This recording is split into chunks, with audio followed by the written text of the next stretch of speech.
Welcome to Oh, the podcast, Tre Azam. How's it going? good, thank you. And you? Yeah, pretty good. So, you reached the interview stages of The Apprentice back in 2007. How much did you enjoy the process? Man, it was a long time ago. I think I enjoyed all the other stuff a lot more than I did the interviews. I think it was designed to be arduous and tedious. So I think they achieved that. And then it wasn't the most fun, but it also wasn't quite as bad as I think it appears as well. Yeah, I mean, it must be very different being on the show and what you see on the TV show, what gets edited, I imagine. If you think that at the end of the day you're talking about literally sometimes hundreds of hours or tens of hours being compressed into kind of a 40-minute episode, and it has to fit a narrative as well, doesn't it? So I think one of the most interesting things about the interview stages is the genius of the edit, in that you will see a question posed and assume that everybody is answering that question when they're showing responses, because that's the setup, isn't it? However, what was fascinating was, like, when we would come back and talk amongst each other, is how different the questions were that you're given. And some are like really bizarre. Like, I was asked how many years he'd been married and how many grandchildren he had. Wow. Yeah. Yeah, that is a bit left field. Yeah, yeah. You don't prepare for that one. Yeah. We're going to talk about all the different stages that you went through, but what do you think was your favorite task in the process? Oh, I think probably the zoo, London Zoo, just because it was such a good kind of fun task. You're selling to children and families, and you're in a beautiful setting, and it's kind of a warm day. I think in terms of enjoyment, that was definitely the most fun, because it was all in a day, and it was all about kind of the prep, and then it all came down to kind of how well you performed, and I think it was just a really fun task to be a part of. Yeah, it was a good one. So in the first episode, you were selling coffee in a mobile van. You and Simon formed a good partnership. What are your memories of that task? It was fun. I mean, it was the start, wasn't it? So it was about everyone kind of proving themselves, and being able to jump in from the start. And it was a good way to get an understanding of who everybody else was. I think a lot of people think it's about the task. It's as much about the task as about the other competitors. So it's a really good way, and that kind of rush, hurry, how people perform under pressure, how people can switch when they need to, what people's management styles are like. And it's a good way to understand who you get along with. And yeah, that's when Simon and I kind of formed quite a good bond, because we worked together. And even though we come from like bizarrely different backgrounds, we actually had quite a lot in common as well. Yeah, seem to be quite good friends on the show, I'd say.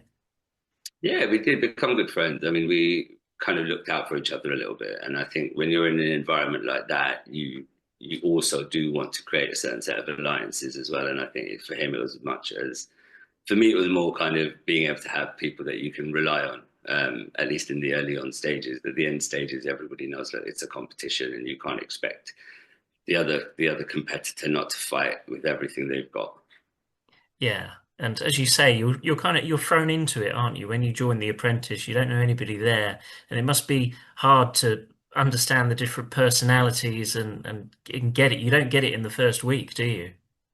No, because you really want to see how people perform. It's not about their characters or their personalities that really matters. It's about how am I going to outperform them at what they do best, or what can I use against them in terms of strengths or weaknesses to take an advantage over them in the form of the competition. But at the same time, when you're in the house, you are very much friendly and friends, and everybody gets along. And there's no point in kind of maintaining that competition at that point. I think you have to take it for what it is, but at the same time, I think the people who struggle the most are the ones who took it most seriously. I think if you're going to compromise who you are in there, and try and play a role, it's really hard to play a consistent role for 7 weeks. So, eventually who you are will come out. So you're better off starting with who you are. Yeah, that's far too long to act a different persona, isn't it? Correct. Especially when you're together 24/7. Yeah. And in the second task, you designed a dog accessory, something I bet you never would have done if you didn't join the process. But it's fun. It's like anything that I absolutely love. any form of creative design, product design, anything. It's problem solving, isn't it? So at the end of the day, one of the things about those tasks is you can't be somebody. You're better off as a jack of all trades than you are a specialist because the requirements are so diverse that you need to kind of be a little bit good at everything. So for me, the product design stuff, it didn't matter what I was doing or designing. For me, it was just part of the process and having fun with it, but also remembering I'm in a competition and I don't like to lose, and nobody does really. So it's about, it doesn't matter what we do, we just need to win the task and move on. Yeah, and was this the this was the sort of like Rambo thing, wasn't it? Was that your Hooch pouch. team? Hooch pouch. Pooch That's Pouch, yeah. Did Rory design this? Was this his brainchild? it was Rory's brainchild, and then we kind of added all the mad tactical elements to turn it into even more of a Rambo's vest. And I think we knew what it was, but at the same time, in the time that you have, given the brief, uh, it seemed like, all right, if that's what he wants to do, that's what we're going to do. You might not get along, but at the same time, you still want the team to win. So sabotage doesn't make sense, and neither does wanting to lose. You might not like somebody, but they can come in handy, or they might be useful further on down the line if they're in your team. Yeah, and you didn't really get on that well with Rory, did you? I'd say. I didn't because we got off on the wrong foot from, I think it was the first night where we had like the drinks reception and everybody got together. And at that time, I think he said some things that just kind of put me off. And to be really honest, when I watched it back, I wasn't happy with how I treated him either.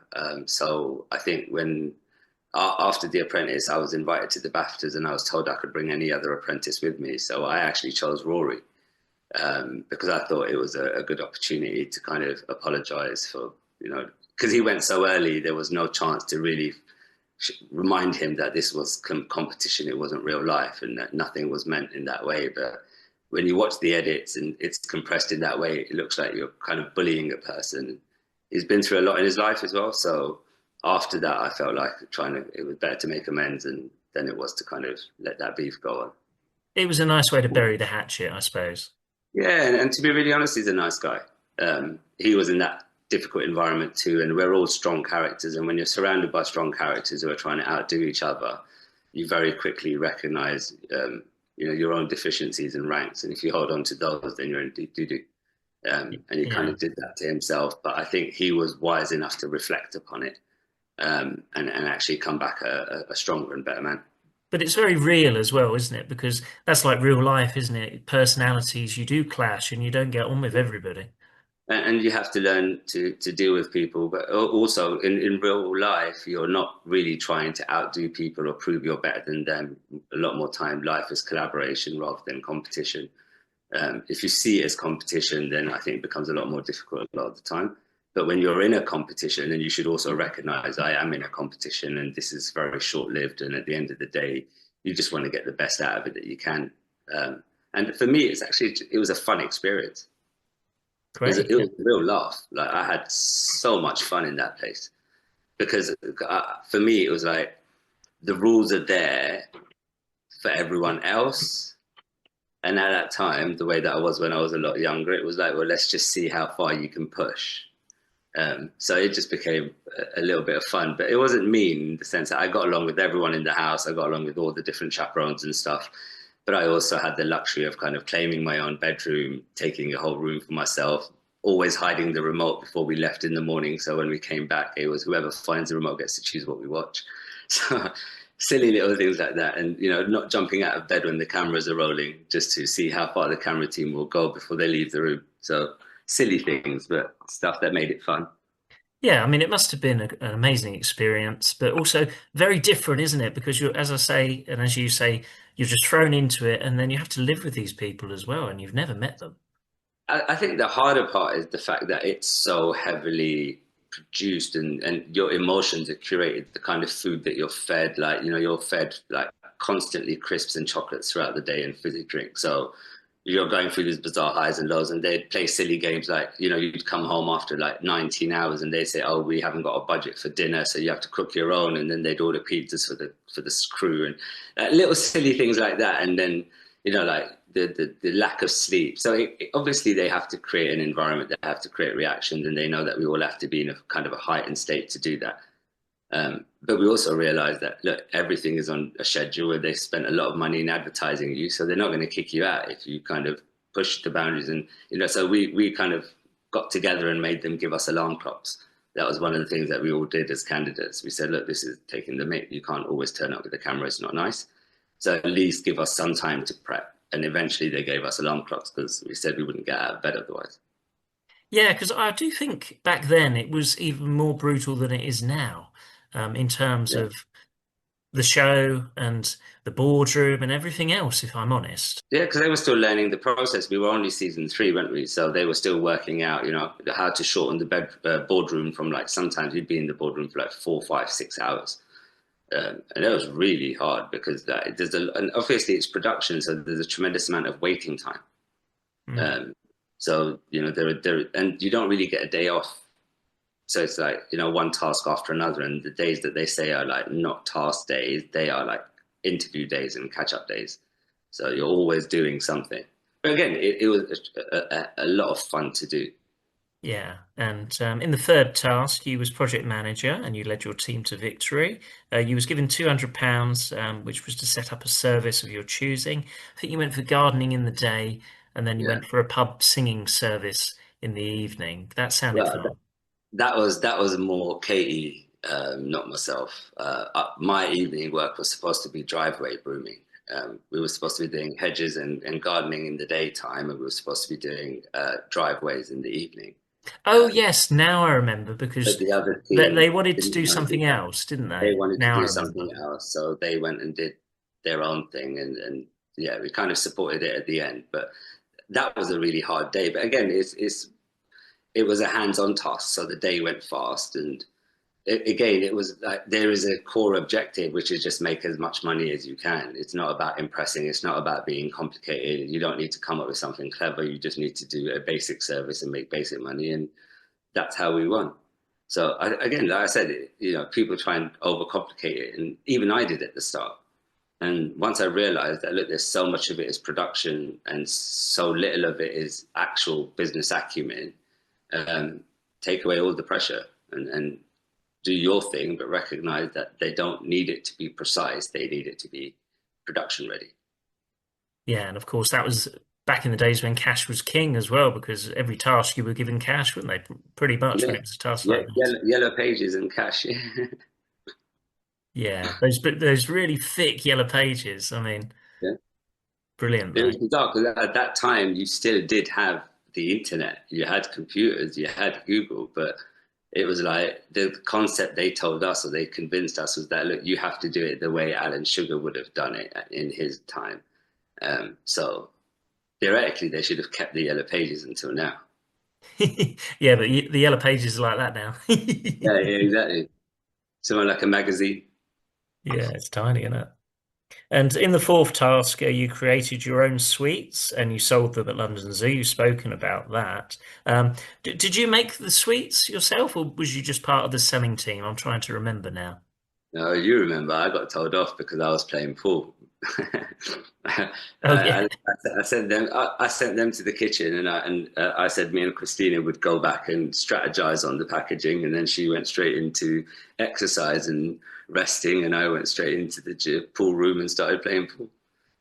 But then obviously we were strategizing, weren't we? yeah. And your team won, didn't they? Am I correct? Yeah. Yeah, because the other team they made a But complete that profit, was didn't they?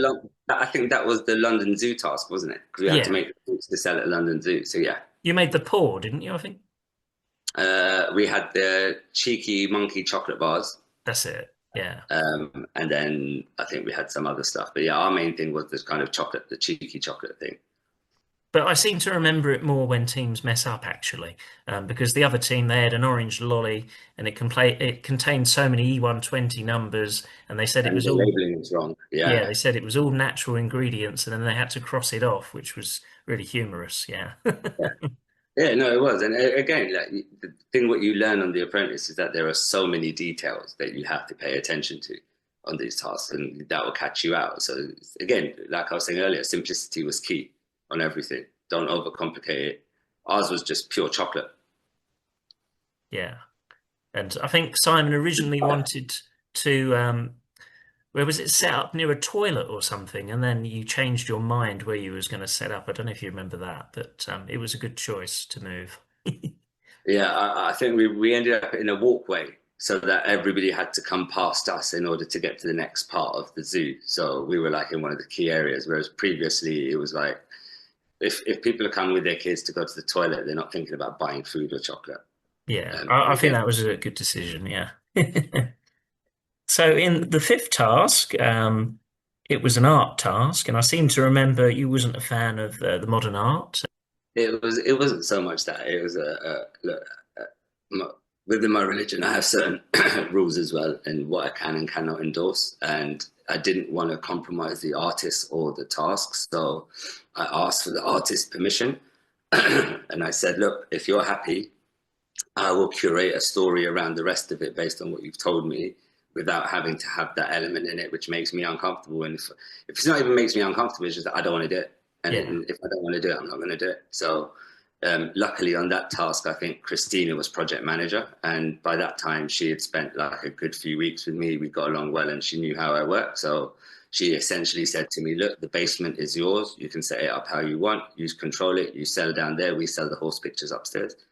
And yeah, I think I outsold everyone mm. Yeah. It's on that. very hard because if you're not into art, it's very hard to talk about art, isn't it? Well, I have an appreciation for art. I always have, whether it's music or sculptures or architecture or design. I think my ADHD plays a part of that as well. But if you understand the artist's intention, and to be really honest, the rest of it was, beautiful. It was bizarre but beautiful. So it was easy to kind of curate it and be able to sell it in that way. It's like anything, isn't it? You have to understand it and you have to want to sell it. That's why I didn't want to sell the horse pictures because I felt they were too expensive. As beautiful as they were a lot harder to sell than these, which were limited edition. And I think they were like £200 each as opposed to like 5 grand a pop. Yeah, they didn't sell many of the horse ones, did they? If I remember And correctly. I think it was one. Yeah, that's a big commitment, isn't it? Yeah. I can't remember. I think I sold over 10 of the earthy fish ones, sea and ocean. It was a nice story. I just felt like the other thing was just provocative and it might help her as an artist, but it just wasn't necessary. And I don't think you need to compromise on your principles. Fair enough. And in the sixth task, you sold British produce at a French market.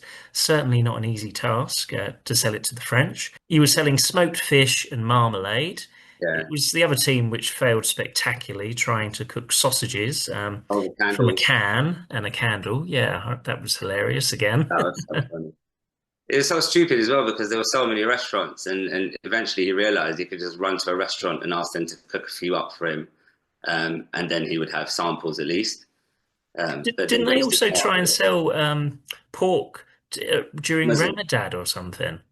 Yeah, but I mean, to be honest, it wasn't a Muslim market. It was a farmers market. So it was Yeah. more the fact that they were unaware of the faith of people. It makes good TV, but It was very funny. Yeah. it I was mean, very it funny. wasn't Yeah. on purpose, was it? As you say, it No, was just one of those no, things. they actually walked. No, it wasn't market. It's funny. I just remember they walked into a halal butcher's. That's it. Yeah. Yeah, they literally walked into a halal He butcher's, was which they really like. fasting, wasn't he? I Yeah, think. it was. Yeah, I was. Yeah, it was Ramadan for the first 4 weeks of the show filming.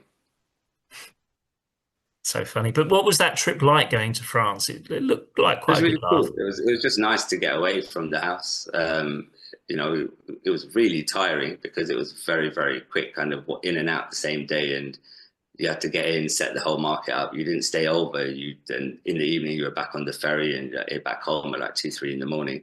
But it was a lot of fun because it was different. Again, it was a fun selling task, and I really enjoyed selling the marmalade because it was really good marmalade as well, and we had good cheese. I think we were the only ones trying to sell cheddar. Or who was it that was trying to sell cheddar to the? I can't remember if it was our team or the other team now. Trying to sell cheddar. I think it was the other team. I mean, I that think was that was the other team, hilarious as wasn't it? well. Well, what did we have? We had the marmalade and I can't remember what the other thing Smoked was. fish. There we go. Yeah, yeah. And You we, did really well on this task, actually. The other team were awful. But yeah, yeah, on the other team, he got like this. huge block of cheese, and it was like from a Costco or something, and it was the most stupidest thing you could try and sell English cheddar to the French. It was never going to work. Especially when it's presented that way as well. You know, you can sometimes Mm. get away with good presentation, but I think theirs just came across as haphazard, whereas we had good products, and then um, we also managed to sell quite a bit to the shops as well. So I think we sold out by the end of the day, if I remember correctly. In the seventh task, Sir Alan gave you a list of items to find. As a viewer, this is one of my favourite tasks, particularly when it's in London. What do you remember most about this? This must have been a Nigella long seeds. night. Nigella seeds. That's the one I remember the most because we knew what everything else was. We couldn't figure out what frickin' Nigella seeds were. Um, and then I ended up calling an Indian like store who ended up telling us that what they were, and then we knew what we had to get. But that one was fun. That one was the one where you had to have the kind of yellow pages the most. That was one where you needed to do your prep in advance. That one and the selling task, the other selling task, they're the two that require you to have kind of done your work beforehand. Yeah, and Otherwise, you're just running around like headless chicken. you mentioned Google. I mean, like, those tasks wouldn't work, would they? That task in particular, because you don't Yeah. know what the items are. No, and yeah, that's right. So that part of the challenge is working out what they are, and then the part of the challenge is sourcing them in London, where at that time you don't have these stores that sell everything as much. So you had to find specialist stores. So you'd look for a mountaineering shop and a specialist music shop to find a mini guitar, and then you'd have to find something silly like it has to be ancient, it has to be this, it has to be also you have to go into thrift shops. But with that one, you have to call in advance definitely, otherwise you're just wasting half your day driving around London. And in the eighth task, you had to design a trainer, and I can still remember Simon's "Reclaim the Street" That was voiceover. so cool, man. That was a really fun task to do because the majority of the time was spent with design agencies and in the studio. Um, and it was just a fun one. I remember, I think Jadine was the project manager on that one. And yeah, we won that one quite well. Especially, I think it was part of it was the fact that we had the whole promotion of 10% stuff going back into charity. That gave me a good argument to kind of, because the team argued with me and said they wanted 10% of sales value, and I said no, 10% of profit. They went against me, and they got kind of a bit of a rollicking for that in the boardroom. But that one was just a lot of fun. It was like we spent half the day in the studio, the other half filming, and then kind of putting it all together in the editing suite. So yeah, I said that one was pretty fun. At least you had a message, a single message, whereas the other team, they were trying two different things at once, and it didn't really work for them. Yeah, and the design was a bit naff as well, I think. But yeah, that one was, to be honest, it could have gone either way because ours was a little bit like, when you look back at it now, you like cringe. So like, yeah, it might have been Simon's really, dancing, yeah, that's yeah, it might have been, and my beatboxing, yeah. So it could have been cringe at that time. Now it's cringe, but at the time it was still all right. You get away with it in the early 2000s. and in the ninth task, you had to sell products from one nation abroad. Do you remember the products you had to sell? Uh, it was, I think, some kind of air purifier or something, and then we had the little microwavable like hot water bottle type things, but dry one with the fillings. They were really nice. I still got one. I bought one back for my son. But with that one, it was um, it was really tough. We lost that one, I think, because we couldn't sell the higher value item, but apparently we were selling in the wrong place.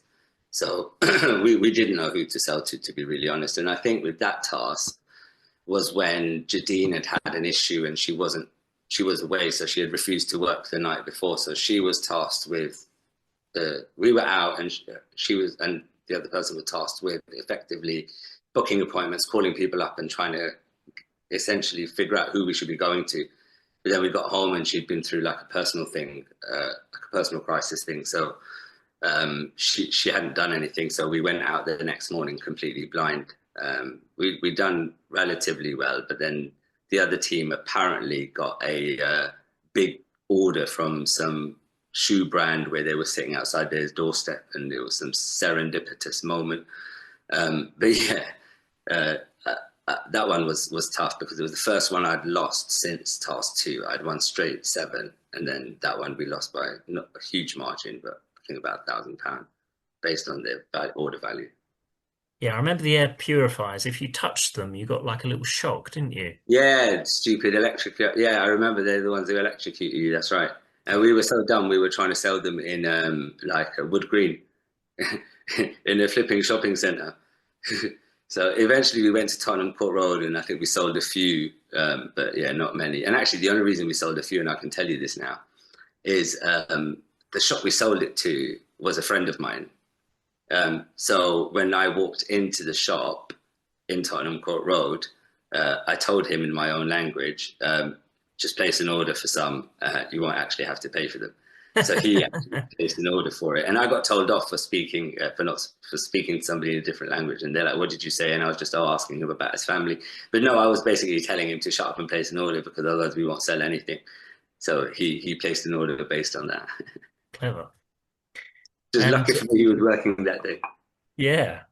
And in the 10th task, you were selling on a shopping channel. This always looks hard because you have someone in your ear while you're trying to sell on live TV. What was it like? That was really hard. um, Especially since our products were like a flipping hair removal tool, a wheelchair, and if I remember correctly, a decoupage or something along those lines. So yeah, I remember having. You know what? I tell you what about that task. The only thing I remember about that task, and the only thing I should say about that task is Naomi was not given the credit that was due. Either I or Simon should have gone on that task, not her, because she was absolutely brilliant in terms of the selling, in terms of when she was on the radio. Simon was a nightmare on the radio. I probably was a nightmare on the radio. Um, I felt like the wrong person absolutely that night got fired. Like, you see it a lot more now where you're like, that person shouldn't have gone. But in that one, the thing that I think was a bit annoying to me and for Naomi was that she was made to look incompetent to justify the firing, whereas she 100% outperformed both of us. I think they said they would have hired her, the channel. So she did a Yeah, great she job. was Yeah. genuinely very, very good. She was brilliant in front of camera. She was brilliant behind the camera. She was brilliant on the radio. Where we'd made silly product selections, she was still able to sell quite a lot. She outsold both me and Simon. I don't think me and Simon sold anything, if I'm completely honest on that task, but they made it look like we were far more competent at it than we were. We were not. I think we won though. I can't remember. Yeah, I think you Oh, did. no, we did. We lost. We No, you lost because couldn't have Naomi got because, fired. yeah, she Yeah, went. Naomi. Yeah. Yeah, Naomi went. That's right. Yeah. And in the final, you helped Simon become Sir Alan's apprentice. As we spoke about, you were quite good friends when you were on the show. I imagine you was very happy for him. Yeah, because I think for me, the whole thing was about the experience, not the outcome. I'd never watched the show when I applied to it. I didn't know anything about it. I wasn't particularly interested in any kind of a job, but I was more in it for, I guess, a way to kind of see where you stand with it. So apply, see if you get through, and if you get through. And that's why, like, I think part of the reason I was selected was because I was absolutely audacious throughout the entire experience, from the big interview stages where I walked in and pretended I'd been waiting hours and they ended up pushing me through. And then, when the group challenges came, for me, it was like a really good opportunity to just like batter the competition. I enjoyed every part of it, and the psychological test. And then, I wasn't actually selected as a candidate. I was originally selected as standby. Oh, So I got okay. a call from them Somebody dropped saying, out, or well, no. So I got a call to say that, look, you haven't made the first 16, but you're first standby. I turned around to them and said, then take me off the standby list. I don't want to be on standby. So they're like, no, we want you on standby. And I said, I don't want to be on standby. I'm either in or I'm out. They called me back an hour later and said, you know what, you're in. So someone else ended up being put on standby, because I ah, think at the time they felt like I had the TV value to them above and beyond the other people. Maybe not the same. And they were straightly honest to me as well. They said, when we brought you in, we actually didn't think you would be competent in the way that you turned out to be. Um, and we thought he would have gone a hell of a lot sooner. But because I didn't lose a task for 7 weeks, it was hard to find me. Yeah, and can you tell us what you do today? I build brain monitoring technology, EEG. So my company Mindplay, we manufacture our own EEG brain monitoring headsets, but we also create bespoke applications and experiences for brands and agencies all over the world. So like mind-controlled robots, mind-controlled lightsabers, being able to measure kids' brains while they play games. We've done mind-control blanket for British Airways, shopping with your brain for eBay. Yeah, so loads of really fun stuff like measuring the pleasure of chocolate. So we've got a technology platform that allows one a brain to be monitored, measured, tracked, and then we have algorithms for different emotional states. And then we also then provide experiences and custom bespoke stuff around that technology as well. So like ways of so we actually started with a mind control video platform. So I wanted to find a way to kind of make video react to emotion. So we made like a platform where we had like a horror movie that gets scarier the more scared you get.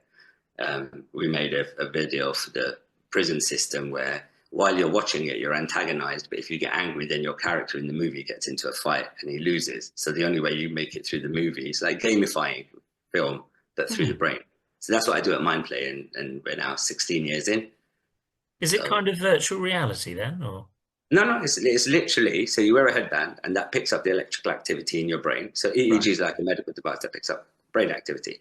And then based on the brain activity, we're able to determine your levels of mental focus, mental calm, flow, pleasure, cognitive load, mental effort.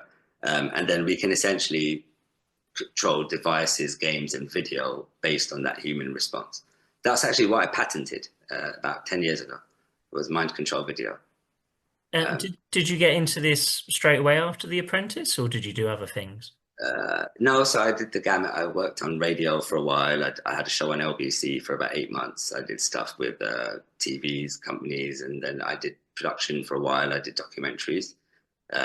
We've done some cartoon animation stuff, and then uh, I got into kind of mental health. And once I got into mental health, I started looking at mental health technology. That led me to EEG. Then I wanted to see if I could combine my production passion with EEG. So that's how the whole mind control video player kind of came about. And then after that, it's kind of been God's blessing, and it's just kind of picked up from there. And we just offer a lot of different services around our brain tech. But yeah, it's really fun to do something that no one else is doing. Put it that way. And was there anything on the show you would have changed all these years later? Yeah, I would have watched my mouth, watched my tongue a little bit better, I think. Made good TV, but if I'm completely honest, when I watched it, it kind of made me reflect on how I do and do not wish to come across, regardless of how people react to it. Like some people find that kind of an appealing trait, but I personally didn't find it an appealing trait. So I kind of went out of my way to recognize that that's not the way I'd like to kind of be as a role model or as an individual. Must be very hard to watch yourself back as well. I imagine you did when the show was on. I couldn't initially, but yeah, it's nice to be able to kind of go back and reflect on it in a positive way rather than judging it because I was 26 at the time. I'm 46 now. Yeah, So well, to 20 years, 20 minutes in your life can change a lot. 20 years, if you haven't grown, then what was the point? yeah. And did your experiences on The Apprentice help you in your working life? Yes and no. I think sometimes you get like, people who remember the show initially, sometimes I'd call up a company or an agency or a brand I want to work with, and it would turn out that somebody was a fan of The Apprentice on. So I would get a door open to me that maybe I wouldn't have before. But that lasts for a very short while. After that, you have to kind of rely on your own credibility. And I also think that an experience like that should never be any form of defining factor in your life. It should be just another experience. It surely shouldn't be what you kind of base yourself around. And that's why very rarely will I talk about The Apprentice, because I just feel like it's kind of old news in my life. But at the same time, I think for a lot of people to relive it and talk about it is quite exciting. So sometimes you look at it from the other's perspective. Yeah, and it's great. A lot of the episodes are on YouTube of the older series, so anybody Yeah, can it's watch really it. weird. Yeah, it's an Apple TV, so it's sometimes it's weird when you're abroad and somebody still recognizes you. Um, but it still happens here and there, but a lot less now, I think. Now I look like Trey's dad. Well, thanks a lot for joining us, Trey. It's been lovely to have you on the podcast. Thank you very much. Nice to meet you too, man. Take care.